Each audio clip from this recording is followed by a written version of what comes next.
Assalamu alaikum. Today we are going to continue exercise 8.2 question number 7.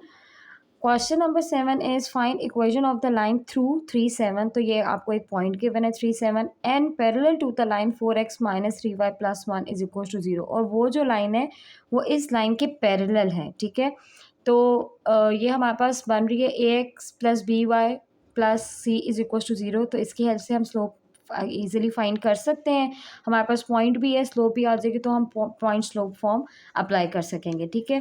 तो अगर हम इसमें से देखें एक्स के साथ वाली वैल्यू एक की होती है तो हमारे पास 4 होगी।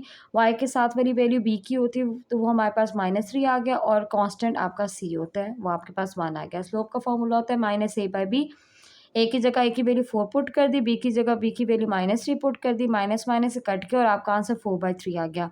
क्वेश्चन में कहा था वो लाइन इस लाइन के पैरेलल है। अगर पैरेलल होती है तो स्लोप सेम होती है, और परपेंडिकुलर होती है तो हम अपनी रिक्वायर्ड स्लोप फाइंड करते हैं। क्योंकि वो लाइन पैरेलल है तो इट मीन्स जो स्लोप हमने निकाली है वही हमारी रिक्वायर्ड स्लोप है। स्लोप ही हमारे पास आ गई, पॉइंट हमें क्वेश्चन में गिवन था तो हम पॉइंट स्लोप फॉर्म अप्लाई करेंगे। और पॉइंट स्लोप आप फॉर्म आपका फॉर्मूला पता है, y minus y one is equal to m x minus x1। y1 की जगह उसकी वैल्यू पुट कर दी, m की जगह उसकी वैल्यू पुट कर दी, हमने फाइंड की थी 4/3, और x1 की जगह उसकी वैल्यू 3 पुट कर दी, ठीक है। आपका जो पॉइंट था क्वेश्चन में गिवन था वो पॉइंट था आपका 3 और 7। तो पहली वैल्यू x1 की वैल्यू होगी, ये वाली वैल्यू y1 की होगी, तो y1 की जगह उसकी वैल्यू 7 पुट कर दी, x1 की जगह उसकी वैल्यू 3 पुट कर दी, ठीक है। फिर उसके बाद हमने सिंप्लीफाई कर कर इक्वेशन जो है जनरेट करनी है। 3 यहाँ पे डिवाइड हो रहा है, अदर साइड पे जाकर मल्टीप्लाई हो जाएगा। अब हम ब्रैकेट ओपन करेंगे, 3 into y is 3y, 3 into 7 is 21, 4 into x is 4x, 4 into 3 is -12, ठीक है। सारी चीज़ों को एक साइड पे शिफ्ट कर देंगे। यहाँ पे +4x है, वहाँ पे जाकर -4x आ गया, +3y इसी तरह कॉपी डाउन हो गया, -12 इसी तरह कॉपी डाउन हो गया, -12 अदर साइड पे जाकर +12 हो गया, ठीक है।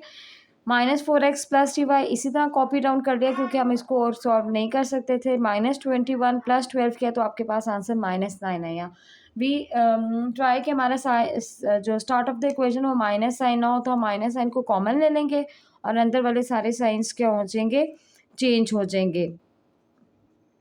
अब ये माइनस यहाँ पे जो है मल्टीप्लाई हो रहा है, उधर जाकर 0 से डिवाइड होकर 0 ही हो जाएगा। तो हमारी रिक्वायर्ड इक्वेशन क्या होगी, 4x - 3y + 9।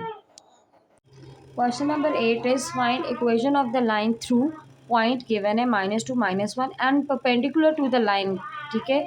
अब जो हमें कंडीशन गिवन है वो क्या गिवन है कि वो जो लाइन है वो इस लाइन के परपेंडिकुलर है। तो पहले हम इस लाइन की स्लोप फाइंड कर लेते हैं और फिर परपेंडिकुलर की कंडीशन अप्लाई करके हम अपनी रिक्वायर्ड स्लोप फाइंड कर लेंगे।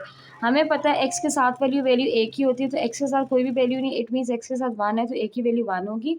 और वाई के साथ वैल्यू बी की होती है, तो वाई के साथ -2 है तो बी की वैल्यू -2 होगी। स्लोप का फॉर्मूला हमें पता है -a/a, तो हमें ए की जगह ए की वैल्यू 1 पुट कर दी, बी की जगह बी की वैल्यू -2 पुट कर दी, माइनस माइनस से कट के और आपके पास जो आंसर है वो 1/2 बच गया, ठीक है। उसके बाद हमारे पास ये तो स्लोप थी इस लाइन की, ठीक है। जो रिक्वायर्ड लाइन है वो इसके परपेंडिकुलर है, तो अगर हमें परपेंडिकुलर लाइन की स्लोप फाइंड करनी है तो उसकी कंडीशन ये होती है कि जो भी स्लोप हमारे पास आई है उसका रेसिप्रोकल ले लेंगे और साइन चेंज कर लेंगे। जब मैं 1/2 का रेसिप्रोकल लूँगी तो उसका रेसिप्रोकल 2/1 हो जाएगा। तो आप डिनोमिनेटर में 1 लिखो या ना लिखो एक ही बात होती है, और ये पॉजिटिव था तो हमने इसको नेगेटिव में चेंज हो गया। अभी हमारे पास रिक्वायर्ड स्लोप है और जो पॉइंट क्वेश्चन में गिवन है वो -2 और -1 है, ठीक है। पहली वैल्यू हमेशा x1 की होगी और दूसरी वाली वैल्यू आपके पास y1 की होगी। पॉइंट स्लोप फॉर्म का फॉर्मूला आपको पता है, बस इसमें हम वैल्यू पुट करेंगे। y1 की जगह उसकी वैल्यू -1 पुट कर दी, x1 की जगह उसकी वैल्यू -2 पुट कर दी, ठीक है। ये -1 इंटू +1 हो गया। m की वैल्यू -2 थी जो हमने फाइंड आउट की थी, और माइनस इंटू माइनस +2 हो गया। अब ये -2 इस ब्रैकेट से मल्टीप्लाई होगा, -2 into x is -2x, -2 into +2 is -4। सारी चीज़ों को एक साइड पे शिफ्ट कर देंगे। ये -2x उधर जाकर +2x हो जाएगा, +y इसी तरह कॉपी डाउन हो गया, 1 इसी तरह कॉपी डाउन हो गया, -4 अदर साइड पे जाकर +4 हो गया, ठीक है। 4 + 1 कर सकते हैं 5, तो ये हमारी रिक्वायर्ड इक्वेशन है। इसी तरह हमारा क्वेश्चन नंबर 9 है। क्वेश्चन नंबर 9 है find equation of perpendicular bisector. हमें परपेंडिकुलर बाइसेक्टर की इक्वेशन फाइंड करनी of the line segment joining these 2 point. तो हमारे पास 2 पॉइंट्स हैं ए बी, ठीक है। ए को हमने नेम दे दिया 0 6 और बी हमने नेम दे दिया 2 -2 को। इसकी परपेंडिकुलर बाइसेक्टर की हमने जो इक्वेशन फाइंड करनी। परपेंडिकुलर बाइसेक्टर क्या होता है? वो लाइन जो 90 डिग्री का एंगल बना रहा हो और इस लाइन को 2 इक्वल हाफ में डिवाइड कर रहा हो। तो ये हमने 90 डिग्री के एंगल भी बना दिया और सेंटर में ड्रॉ किया, तो एम आपका मिड पॉइंट हो गया। तो हम मिड पॉइंट फाइंड कर सकते हैं। हमें मिड पॉइंट का फॉर्मूला पता है, x1 + x2 divide by 2, y1 + y2 divided by 2। या आपके पास x1 y1 की वैल्यू होगी या आपके पास x2 y2 की वैल्यू होगी। सिंपली हम इसमें वैल्यूज पुट करेंगे। x1 की जगह उसकी वैल्यू 0, x2 की जगह उसकी वैल्यू 2, y1 की जगह उसकी वैल्यू 6, y2 की जगह उसकी वैल्यू -2। ठीक है, तो 0 + 2 आपके पास आ जाएगा 2 और 6 -2 आपके पास हो जाएगा 4। 2 को 2 से डिवाइड किया तो 1 आंसर आ गया, 4 को 2 से डिवाइड किया तो आपके पास 2 आ गया। तो आपके पास पॉइंट आ गया 1 2। अगर आपके पास स्लोप आ जाए तो आप पॉइंट स्लोप का फॉर्मूला अप्लाई कर सकते हो। ठीक है, तो हम इस पॉइंट की जो इस लाइन की स्लोप फाइंड कर लेंगे और जिस लाइन की इक्वेशन फाइंड करेंगे वो इसके क्या है, परपेंडिकुलर है। तो परपेंडिकुलर की कंडीशन लगाकर हम अपनी रिक्वायर्ड स्लोप फाइंड कर लेंगे।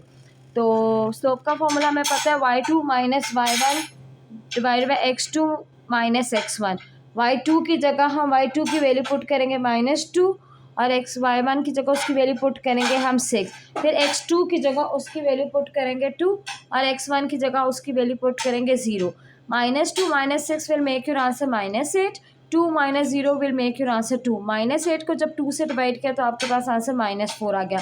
ये तो स्लोप है हमारी लाइन की, लेकिन जो हमारी रिक्वायर्ड लाइन है वो इसके परपेंडिकुलर है। तो परपेंडिकुलर लाइन की स्लोप फाइंड करने के लिए हम क्या करते हैं, हम जो है इसका रेसिप्रोकल ले लेंगे। -4 का रेसिप्रोकल -1/4 हो जाएगा और उसका साइन को ऑपोजिट कर देंगे, माइनस है तो प्लस हो जाएगा, तो हमारी रिक्वायर्ड स्लोप 1/4 होगी। अब पॉइंट भी है आपके पास और रिक्वायर्ड स्लोप भी है, तो हम पॉइंट स्लोप फॉर्म अप्लाई करेंगे। पॉइंट स्लोप फॉर्म हमारे पास है y - y1 = mx - x1। y1 की जगह उसकी वैल्यू 2 पुट कर दी, m की जगह उसकी वैल्यू 1/4 पुट कर दी, x1 की जगह उसकी वैल्यू हमने 1 पुट कर दी। यहाँ पे 4 डिवाइड हो रहा है, अदर साइड पे जाकर मल्टीप्लाई हो जाएगा। ब्रैकेट ओपन कर कर हम इसको सिंप्लीफाई कर लेंगे। तो 4 time y is 4y, 4 into -2 is -8, 1 into x is x, 1 into 1 is 1। ठीक है, यहाँ पे प्लस x उधर जाकर -x हो जाएगा, +4y इसी तरह आ गया, -8 भी इसी तरह आ गया, यहाँ पे -1 उधर जाकर क्या हो जाएगा, +1। -8 और +1 को हम सॉल्व कर सकते हैं। -8 + 1 विल मेक यू आंसर -7। -9 को कॉमन ले लेंगे, अंदर वाले साइन सारे चेंज हो जाएंगे। ये प्लस माइनस में चेंज हो जाएगा, माइनस प्लस में चेंज हो जाएगा। यहाँ पे माइनस साइन मल्टीप्लाई हो रहा है, उधर जाकर 0 से डिवाइड होकर 0 हो जाएगा और ये हमारी रिक्वायर्ड इक्वेशन हो जाएगी।